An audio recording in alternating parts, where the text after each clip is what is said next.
दाएं हाथ से ही नाड़ी शोधन का अभ्यास होना चाहिए, इस बात को विशेषता आप ध्यान रखें। बहुत सारे अभ्यासी लोग दाएं हाथ थक गया तो बाएं से ही अभ्यास करने लगते हैं। प्रणाम आप सभी योग साधकों का। मैं शिवम आप सभी योग साधकों का आज की इस नई योग कक्षा में बहुत बहुत स्वागत करता हूँ। दोस्तों, आज की योग कक्षा बहुत ही महत्वपूर्ण होने वाली है हर एक उस अभ्यासी के लिए जो कि अपने जीवन में प्राणायाम के साधनों को और गहराई में अभ्यास करना चाहता है। उन सभी लोगों के लिए जो कि अपने शरीर, अपने मन और अपने विचारों के ऊपर पूरी तरीके से नियंत्रण पाना चाहते हैं, अपने जीवन में सात्विक गुण बढ़ाकर अपने जीवन में आध्यात्मिक प्राप्ति करना चाहते हैं, आध्यात्मिक उन्नति को प्राप्त करना चाहते हैं। आज की योग कक्षा में हम जानेंगे नाड़ी शोधन के अभ्यास के बारे में। नाड़ी शोधन एक ऐसा अभ्यास है जिसको प्राणायाम की अभ्यासों में सबसे उच्चतम कोटि का प्राणायाम रखा गया है। किसी योगी जनों ने तो अपने ग्रंथों में सिर्फ एक ही प्राणायाम का उल्लेख किया है, वो है नाड़ी शोधन। किन्हीं लोगों ने ऐसा कहा है कि प्राणायाम के अभ्यास से पहले एक आपको बहुत जरूरी अभ्यास है, वो है नाड़ी शोधन। बिना नाड़ी शोधन के अभ्यास के अगर कोई प्राणायाम का अभ्यास करता है तो वो उतना लाभ नहीं पा पाता, क्योंकि नाड़ियों की जब तक शुद्धि नहीं होगी, जब तक शरीर की शुद्धि नहीं होगी, तब तक प्राणायाम का उतना लाभ आपको मिलेगा नहीं। तो ये इतना महत्वपूर्ण अभ्यास है, आज हम इसके बारे में जानेंगे। आज हम जानेंगे कि नाड़ी शोधन का अर्थ क्या होता है, कैसे इसको अभ्यास किया जाए, किस किस बातों का इस अभ्यास के दौरान ध्यान रखना चाहिए और क्या क्या आपको इससे लाभ पा सकें, ताकि आप भी अपने जीवन में इस अभ्यास को अपनाएं और निरंतर इसका अभ्यास करें। मुझे उम्मीद है अगर आप इस कक्षा को पूरी तरीके से देखेंगे तो आपको नाड़ी शोधन के बारे में हर एक छोटी से छोटी जानकारी मिल जाएगी जो आपके लिए बहुत जरूरी है। आप इस पूरी कक्षा को पूरी तरह देखें और सीखें। प्रणाम। चलिए अब जानते हैं कि नाड़ी शोधन शब्द का अर्थ क्या है। लेकिन नाड़ी शोधन जो है वो दो शब्दों से मिलकर बना है, एक नाड़ी और एक शोधन। कहीं कहीं पर इसको नाड़ी शुद्धि भी कहा जाता है, पर आप इसको समझे कि नाड़ी और शोधन। नाड़ी मतलब होता है कि हमारे शरीर में, जैसे इस शरीर में आप देखो तो खून की धमनी, शिराएं होती हैं, आर्टरीज, वेन्स, जिसके अंदर खून बहता है। वैसे हमारे प्राणिक, हमारे ऊर्जा शरीर में नाड़ियां होती है जिसके अंदर प्राण बहता है, तो उनको ही नाड़ी कहा जाता है। तो उन नाड़ियों का शुद्ध करना, उन नाड़ियों का शोधन करना एक ऐसे अभ्यास है, उसको नाड़ी शोधन कहा जाता है। अब आप जानो कि नाड़ी शोधन करना क्यों है। इसको आप ऐसे समझें, देखो प्राणायाम का जो उद्देश्य है, प्राणायाम का उद्देश्य होता है कि शरीर में प्राण की ऊर्जा को बढ़ाना और उसको अच्छी तरीके से संचालित करना, ताकि हम उस प्राण को अपने अलग अलग कार्यों में, जैसे आध्यात्मिक उन्नति के लिए, अपने स्वास्थ्य के लिए उपयोग कर पाए। जिस व्यक्ति के अंदर, जिस मानव के अंदर जितना प्राण की ऊर्जा होगी वो उतना ही स्वस्थ होगा, उतना ही वो आध्यात्मिक उन्नति को प्राप्त करेगा और उतना ही वो मानसिक, शारीरिक और हर एक स्तर पर स्वस्थ रहेगा। तो ये हर एक अभ्यासी के लिए जरूरी होता है कि अपने जीवन में, अपने शरीर में प्राण के एक ऊर्जा को अपने शरीर में बनाए रखे। तो उनको शुद्ध करना वो नाड़ी शोधन का काम करता है। अब आप इसको ऐसा समझें, आपने देखा होगा कि जब खून के जो धमनी शिराएं हैं उनके अंदर भी कभी कभी तख्ता जम जाता है, जिसको हम कोलेस्ट्रॉल बोलते हैं, बहुत सारी गंदगी जम जाती है। उस जमने की वजह से देखो खून जब रुकता है तो अनेक बीमारी होती है। किसी को हाई ब्लड प्रेशर होता है, किसी को चेस्ट पेन हो जाता है, किन्हीं को ब्रेन स्ट्रोक हो जाता है। ऐसे ही आप समझो कि अगर प्राणिक शरीर में अगर उस नाड़ी में कुछ गंदगी जम जाए तो प्राण को रोकता है, जिससे कि प्राण के जो संचालन में बाधा आती है, जिससे कि अनेक बीमारी आपको होती है। इस शरीर में आपको जितनी बीमारी दिखती है वो इस शरीर के कारण नहीं है, उसको पहले जो प्राणिक शरीर है, जो मानसिक शरीर है, वहां से उत्पन्न होती है। अगर प्राणिक शरीर शुद्ध होगा तो एक शारीरिक शरीर भी शुद्ध होगा। इसीलिए योगी जनों ने बोला है कि प्राणायाम के अभ्यास से पहले नाड़ी शोधन का अभ्यास बहुत जरूरी है। वरना आप कितना ही प्राणायाम कर लो, कितना ही सांस फूंक लो, आपको उसका लाभ उतना नहीं मिल पाएगा जितना आपको नाड़ी शोधन का लाभ मिल पाएगा। नाड़ी शोधन अपने आप में सबसे उत्तम अभ्यासों में से, अगर कोई व्यक्ति अपने भोजन पे, अपने रहन सहन पर ध्यान देकर नाड़ी शोधन का अभ्यास करे तो अपने पूरे शरीर को शुद्ध कर योग के उसमें काफी लाभ पा सकता है। योगी जनों ने कहा है कि मलाकुलासु नाड़ीषु मारुते नेव गच्छति प्राणायाम कथम सिद्धेत तत्व ज्ञानम कथम भवेत। जब तक नाड़ियों में मल है तो मारुते नेव गच्छति, मतलब प्राण का जो बहना है वो नाड़ियों में हो नहीं पाएगा। अगर प्राण ही बहेगा नहीं तो कैसे आपको प्राणायाम की सिद्धि होगी, कैसे आप तत्व ज्ञान को जान पाओगे। इसीलिए योगी जनों ने कहा है कि पहले प्राणायाम से पहले आप नाड़ी शोधन का अभ्यास करिए। इसको आप ऐसे समझें कि एक पाइप से आपको पानी को भेजना है, वो पानी तभी जा पाएगा जब वो पाइप साफ होगा। अगर उसके अंदर कोई गंदगी होगी तो पानी या तो कम जाएगा या तो जाएगा ही नहीं। यही हमारे शरीर में होता है। नाड़ियों में जब तक गंदगी है तो प्राण का जो भाव है वो उतना हो नहीं पाता है। तो आप क्या करते हो, या तो उस पाइप में पानी का स्तर बहुत तेजी से बढ़ा देते हो, या तो एक जगह से बंद कर कर एक जगह से खोल देते हो पानी को, ताकि वो और प्रेशर जनरेट कर पाए और फिर धीरे छोड़कर वो जो गंदगी है वो साफ हो पाए। यही आप नाड़ी शोधन में करते हो। नाड़ी शोधन में आप करते हो कि एक जगह से आप श्वास भरते हो भरते हो भरते हो भरते हो, पानी को आपने भरा भरा भरा, आपने रोका, उसको होल्ड किया, आपने प्रेशर को जनरेट किया आपने। जब वो प्रेशर जम जाएगा उसको धीरे धीरे छोड़ दिया। तो ऐसे प्रेशर से नाड़ियों की शुद्धि होती है। इस बात को ध्यान रखें कि नाड़ी जो शोधन है, जो उसमें गंदगी है, वो कोई भारी गंदगी नहीं है, वो ना खाना है, ना कोई धूल है, ना कोई मिट्टी है, ऐसे कोई गंदगी नहीं। क्योंकि प्राणिक शरीर जो है हमारी ऊर्जा का शरीर है, तो इसमें हमारी भावनाएं, जितनी हमारी एनर्जी ब्लॉकेज होती है, वो सारी ब्लॉकेजेस होती हैं यहाँ पे। अब इसको जानने के बाद आप समझें कि नाड़ी शोधन का अभ्यास कैसे किया जाए। नाड़ी शोधन के अभ्यास से पहले आपको कुछ विशेष तैयारी करनी चाहिए और आपको कुछ विशेष बातों का ध्यान रखना चाहिए, ताकि आप इस अभ्यास का पूरी तरीके से लाभ पा पाओ। सबसे पहला होता है कि बैठने का जो तरीका है उसको आप ध्यान में रखें। देखिए, जो अभ्यासी लोग हैं, जो लोग पद्मासन में बैठ सकते हैं, वो तो पद्मासन में बैठे हैं, ठीक है, या तो आप सिद्धासन में बैठे हैं। 2 आसनों में आपको बैठ सकते हैं अगर आप बैठ सकते हो। अगर नहीं बैठ पाते हो तो आप सिंपल भी, ऐसे सिंपल क्रॉस लेग भी बैठ सकते हो। बस ध्यान रखिए कि जो पैर हैं वो आपस में क्रॉस रहें। पीछे से आप किसी तकिए के ऊपर बैठ पाएं, ताकि जो आपका ये पीछे का हिस्सा है वो जमीन से ऊपर उठ जाए। इससे क्या होगा, इससे स्पाइन आपकी सीधी रहेगी। वरना आप देखो, जब आप प्राणायाम का अभ्यास करते हो तो कुछ देर बाद आप ऐसे झुककर बैठ जाते हो, थक जाते हैं। क्योंकि इसमें थकना नहीं है, अगर शरीर थक जाएगा तो फिर ध्यान भटक जाएगा। तो इसीलिए पहले ही शरीर को इतना मजबूत करो, ऐसे पहले ही शरीर को इस स्थिति में लेके आओ, ताकि मन न भटके अभ्यास के। क्योंकि अभ्यास एक बार शुरू हो गया तो फिर उसमें भटकना नहीं है, हिलना नहीं है, फिर तो रोक के रखना है। तो या तो आप पद्मासन बैठो या तो सिद्धासन बैठो। अगर ये दोनों अभ्यास आपसे नहीं हो पाते तो सिंपल बैठ सकते हो, परंतु पीछे से किसी भी तकिए के ऊपर बैठ पाओ। क्योंकि कमर सीधी रहेगी तो शरीर ज्यादा थकता नहीं है और प्राण का संचालन भी शरीर में सही से होगा। दूसरी बात, योगी जन कह रहे हैं कि स्थूल आसने समासीन है प्रांग मुख वाप्यु दंड मुखे। मतलब जो आपका आसन है वो एकदम सम होना चाहिए। मतलब ऐसा नहीं कि ऊपर नीचे टेढ़ा मेढ़ा नहीं होना चाहिए। कभी कभी आप सोफे में बैठ कर ऐसा अभ्यास नहीं करना है। ऐसा नहीं कि लेट लेट का अभ्यास नहीं। स्थूल आसन है समासीन, मतलब एकदम स्थिर आपका आसन होना चाहिए। आसन शुद्ध तो मन भी शुद्ध। तो आसन आपका बिल्कुल सही होना चाहिए।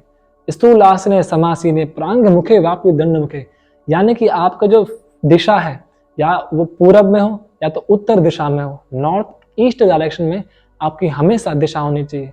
आप देखो, जब आप घर में अभ्यास करते हो, आप देखो आपके घर में जो मंदिर है वो हमेशा नॉर्थ और ईस्ट डायरेक्शन में होता है। बड़े बड़े मंदिरों के आप दरवाजे देखोगे नॉर्थ ईस्ट डायरेक्शन में हमेशा होते हैं, क्योंकि ये ऐसी दिशा है जहां से प्राण का संचालन अच्छा होता है। आप हमेशा इसी डायरेक्शन में होकर अभ्यास करें। इसीलिए बैठने की स्थिति को आप इसको सही समझें। इसके बाद आप समझो कि श्वास कैसे होनी चाहिए इसमें। श्वास की 2 क्वालिटी बहुत मुख्य है। पहली क्वालिटी ये दीर्घ होनी चाहिए, पहली क्वालिटी। दूसरी क्वालिटी सूक्ष्म होनी चाहिए। दीर्घ यानी कि लंबी श्वास होनी चाहिए। दूसरी यानी कि सूक्ष्म, मतलब कि अगर किसी ने आपके यहाँ पे एक पंख भी रखा, वो पंख भी ना हिले, इतने धीरे धीरे आपको श्वास लेनी है। ऐसे नहीं, ऐसे अभ्यास नहीं करना है। नाड़ी शोधन के अभ्यास में आपके श्वास बिल्कुल धीरे धीरे जाएगी।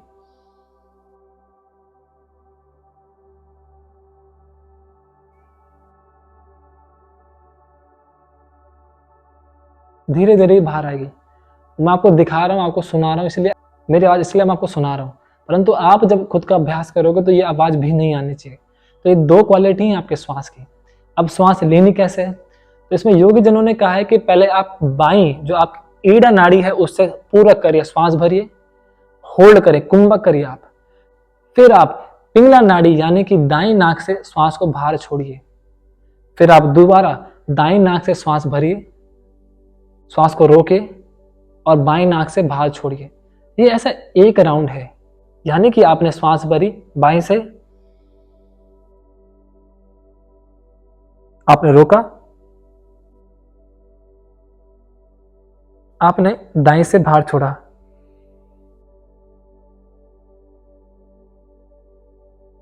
फिर दाएं से भरा,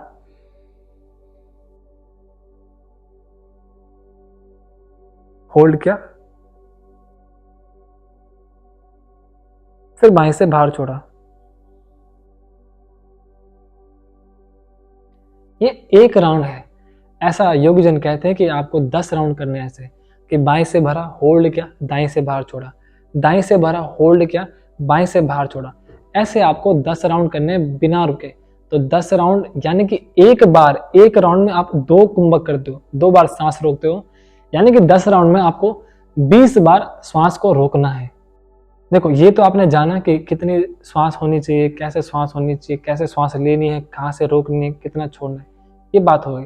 दूसरी बात जानो कि कितनी श्वास को लेना है, कितनी देर में श्वास को रोकना है, कितनी देर में श्वास को छोड़ना है।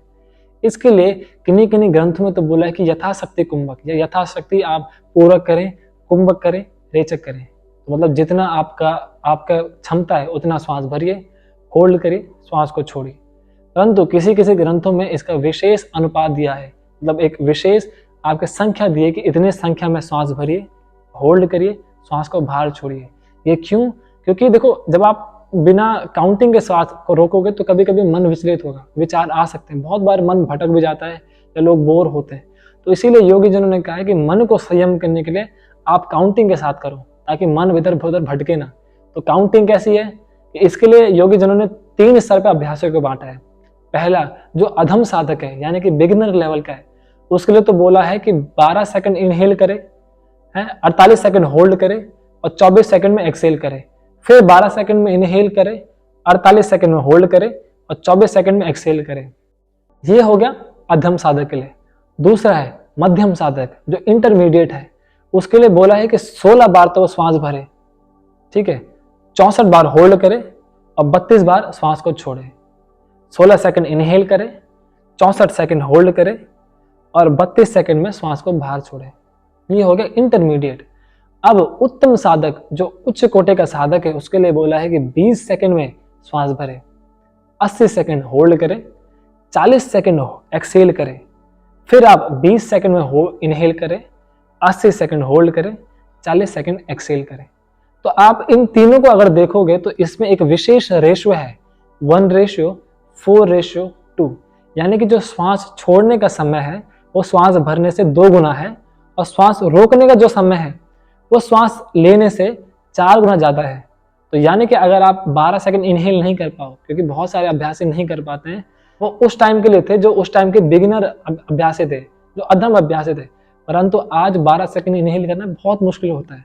तो आप इसमें क्या कर सकते हैं कि आप अपने हिसाब से काउंटिंग चूज करिए। जैसा कि अगर आप 5 सेकंड इनहेल करो तो 5 चौके 20, तो 20 सेकंड आप होल्ड करो, 5 दूनी 10, 10 में आप एक्सेल करो। ऐसे आप 5, जहाँ पे आप 5 पे कंफर्टेबल हो तो 6 में आगे बढ़िए, 6 में कंफर्टेबल हो 7 में बढ़िए। अगर 5 में भी कंफर्टेबल नहीं हो तो फिर आप क्या करिए, इस रेशियो को ही कम कर दो। इस रेशियो, जैसे कि आपको मैं 4 रेशियो देता हूँ, इसमें आप अभ्यास करो। जैसे एक हो गया 1:1:1, मतलब जो बिल्कुल ही इतनी देर होल्ड नहीं कर सकते, बिगिनर है बिल्कुल, तो उनके लिए तो ये हो गया 1:1:1, यानी कि 5 सेकंड में श्वास भरिए, 5 सेकंड में होल्ड करिए, 5 सेकंड में एक्सेल करिए, फिर 5 सेकंड में इनहेल करिए, 5 सेकंड होल्ड करिए, 5 सेकंड एक्सेल करिए। ऐसे आप 5 से 6, 6 से 7, 7 से 8, धीरे धीरे आप अपने हिसाब से, क्योंकि पहले क्या है, पहले तो श्वासों को लंबा गहरा करना पड़ेगा ना, वरना आप उसको बार बार करते रहोगे, 10 के लिए तैयारी करोगे फिर सांस फूकोगे, वो आपके लिए सही नहीं है। तो सबसे पहले तो अपने आप को तैयार ही करना है, इसमें जल्दबाजी बिल्कुल नहीं करनी है, इस बात का ध्यान रखना है। ऐसे नहीं कि वहाँ थक रहे हो और फिर भी करे जा रहे हो, नहीं, बिल्कुल आराम से करो, समय देके करो, कम करो पर सही लाभ के साथ करना है। तो एक तो ये रेशियो हो गया। दूसरा क्या है, 1:2:1। अगर आप 1:1 से ठीक हो, कंफर्टेबल हो, तब आगे बढ़िए 1:2:1, यानी कि अगर आप 5 सेकंड इनहेल कर रहे हो, 10 सेकंड होल्ड करो, फिर 5 में ही एक्सेल करो, फिर 5 इनहेल करो, 10 सेकंड होल्ड करो, 5 में एक्सेल करो, फिर यहाँ पे भी आप 5 सेकंड, 6 सेकंड, 7 सेकंड, धीरे धीरे धीरे करके आप आगे बढ़ो।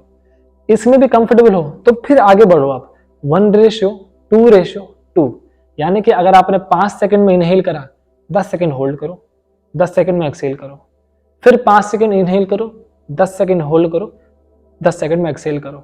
अब धीरे धीरे 5 से 6, 6 से 7, 7 से 8, 8 से 9, 9 से 10, ऐसे बढ़ाते जाओ। फिर यहाँ पे कंफर्टेबल हो गए तब आप 1:4:2 पे आओ।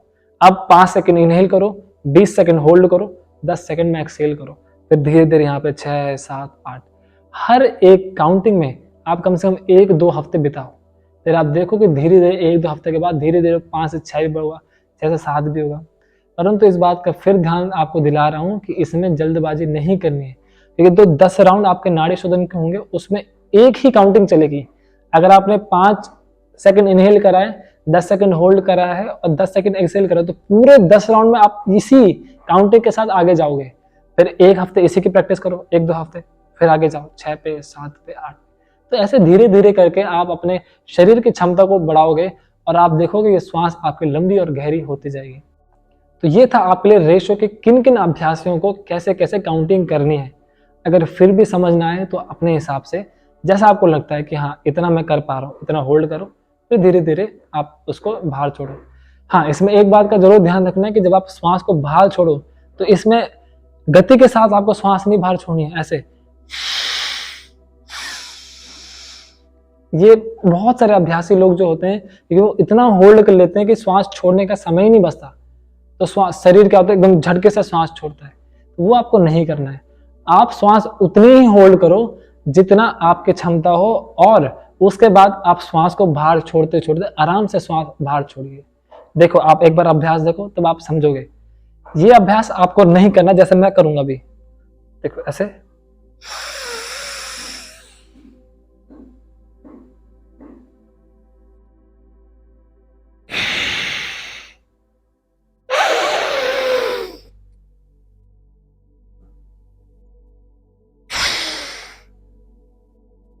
ये नहीं करना है। इसमें कोई भी फोर्सफुल नहीं होना चाहिए, फोर्स बिल्कुल नहीं होना चाहिए। आपको बिल्कुल सहज भाव से उतनी श्वास भरो जितनी आपके शरीर की क्षमता है। जैसे श्वास भरी,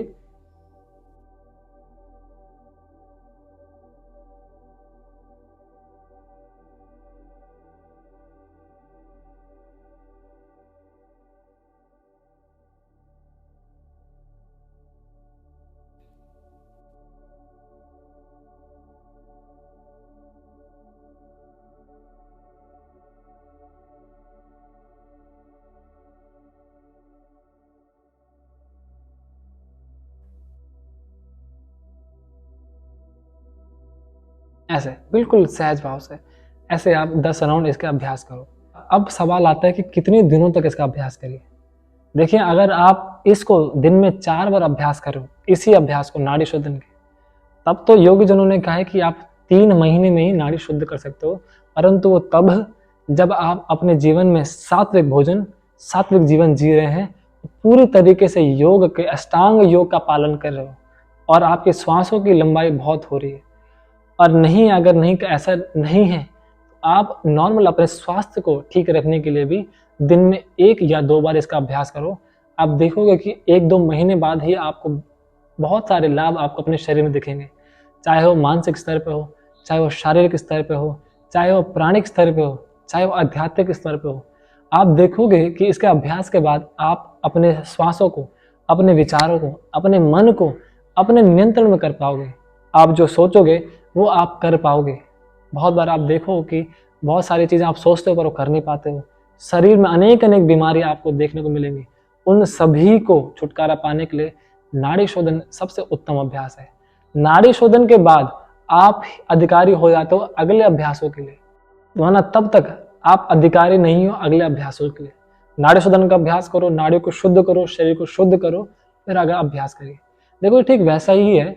देखिए आप घर में जब मंदिर बनाते हो तो पूजा पहले तभी करते हो जब पहले उसकी सफाई करते हो। ऐसा तो नहीं कि बिना सफाई करे पूजा करने लगे। ठीक वैसा ही है, इस शरीर की आपको पूजा करनी है। अध्यात्म में अगर आपको जाना है तो पहले शरीर को, मन को, प्राण को शुद्ध करो, तब ही प्राण का संचालन अच्छे से हो पाएगा। इसका अभ्यास करिए, आप देखो अनेक लाभ मिलेंगे। तो ये था नाड़ी शोधन के अभ्यास के बारे में। ऐसे आप 10 राउंड नियमित रूप से अभ्यास करिए। शरीर एकदम बिल्कुल सीधा रहे, झुक के ना बैठे, हाथों को अलग अलग ना करें। इस बात का ध्यान रखें कि नाड़ी शोधन में जो हाथों की मुद्रा है, बायां हाथ आप या तो आदि मुद्रा में रखें या तो ज्ञान मुद्रा में रखें। दाएं हाथ से ही नाड़ी शोधन का अभ्यास होना चाहिए। इस बात को विशेषता आप ध्यान रखें। बहुत सारे अभ्यासी लोग दाएं हाथ थक गया तो बाएं से ही अभ्यास करने लगते हैं। नहीं, बाएं से नहीं, दाएं से ही आप इसका इस्तेमाल करिए। तो करना क्या है कि इससे नासिकाग्र मुद्रा आपको करनी है। ये जो 2 फिंगर हैं आपको अंगूठे के यहाँ पे रखना है, और आपके रिंग फिंगर स्मॉल फिंगर तो बाएं नाक के लिए होगी, और जो अंगूठा होगा वो दाएं नाक के लिए होगा। अगर आप प्रारंभिक अभ्यासी हैं तो आप इन दोनों उंगलियों को यहाँ पर भी रख सकते हैं, अगर नहीं तो आप ये भी रख सकते हैं, आपकी इच्छा है, आप दोनों में से कोई भी रख सकते हो। याद रखिए जो दायां अंगूठा है वो दाएं नाक के लिए है, ये 2 उंगलियां हैं बाएं नाक के लिए। अभ्यास के दौरान आपका अगर दायां हाथ थक गया है तो अभ्यास को रोकना नहीं है, पूरे 10 राउंड करने हैं। आप इसको बाएं हाथ से इसको ऐसे सपोर्ट कर कर अभ्यास कर सकते हैं। तो ये सारी बातों का आप ध्यान रखिए, शरीर की स्थिति का, श्वासों का, श्वास कैसे लेनी है, श्वास कितनी देर रोकनी है, श्वास कैसे छोड़नी है, कौन से हाथ से अभ्यास करना है, इन बातों का आप विशेष ध्यान रखिए। ध्यान रखिए कि जब नाड़ी शोधन की साधना आप कर रहे हो तो आप सात्विक भोजन ग्रहण करेंगे तो आपको और भी लाभ मिलेगा। ये थी नाड़ी शोधन के बारे में अनेक महत्वपूर्ण जानकारी। इसके लाभ के बारे में अगर आप चर्चा करो तो नाड़ी शोधन को आप इसी बात से लाभ से समझिए कि योगी जनों ने कहा है कि पहले आप नाड़ी शोधन का अभ्यास करिए, तब आप प्राणायाम के लिए तैयार होंगे। यानी कि प्राणायाम का जो उद्देश्य है वो है शरीर में प्राण की ऊर्जा को बढ़ाना और उसका यूज करना, उसका अनेक अनेक कामों में यूज करना।